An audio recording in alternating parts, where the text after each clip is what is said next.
Assalamualaikum warahmatullahi wabarakatuh. Perkenalkan, nama saya Muhammad Linux Pandi, NPM saya 19640179. Saya dari Universitas Islam Kalimantan, Universitas Terbanjari, bidang mesin. Kali ini saya akan menjelaskan sedikit tentang K3 atau dengan bisa dibilang dengan keselamatan dan kesehatan kerja. Mungkin tanpa banyak basa-basi lagi, langsung kita ke penjelasannya. Baik, kali ini kita akan membahas tentang K3. Pengertian K3 secara keilmuan.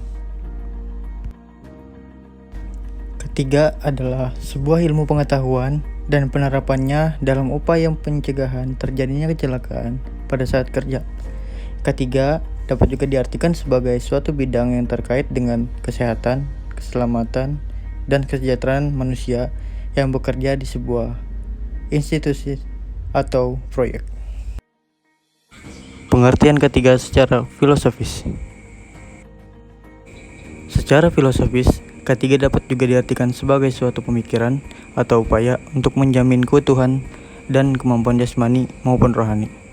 Adapun upaya ini baik untuk tenaga kerja khususnya dan masyarakat pada umumnya terhadap hasil karya anak budaya menuju masyarakat yang adil dan makmur.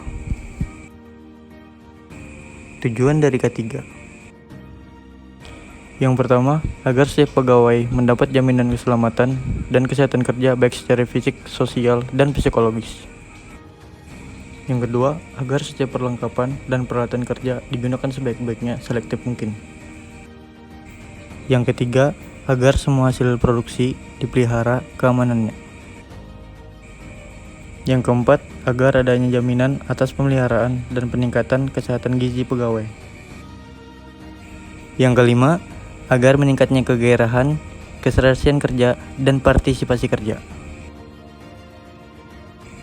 Yang keenam, agar terhindar dari gangguan kesehatan yang disebabkan oleh lingkungan atas kondisi kerja.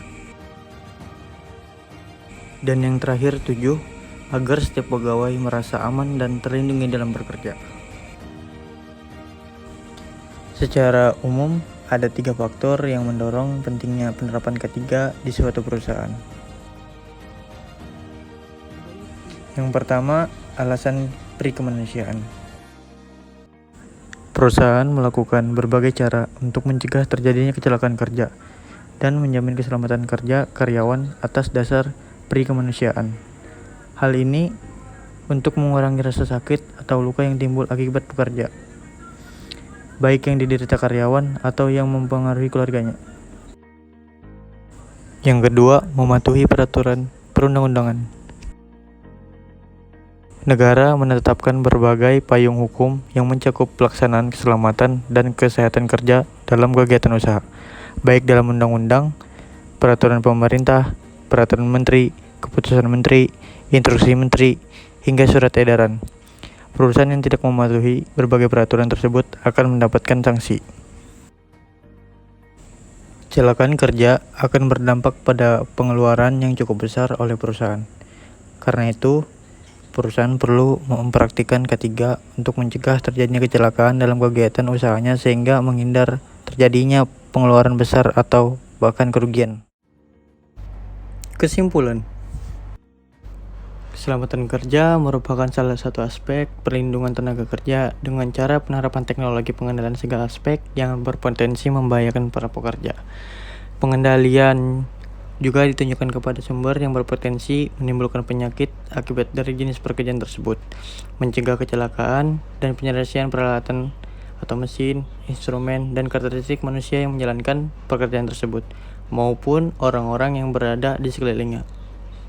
Dengan menerapkan teknologi pengendalian keselamatan dan kesehatan kerja, diharapkan tenaga kerja akan mencapai ketahanan fisik, daya kerja, dan tingkat kesehatan yang tinggi.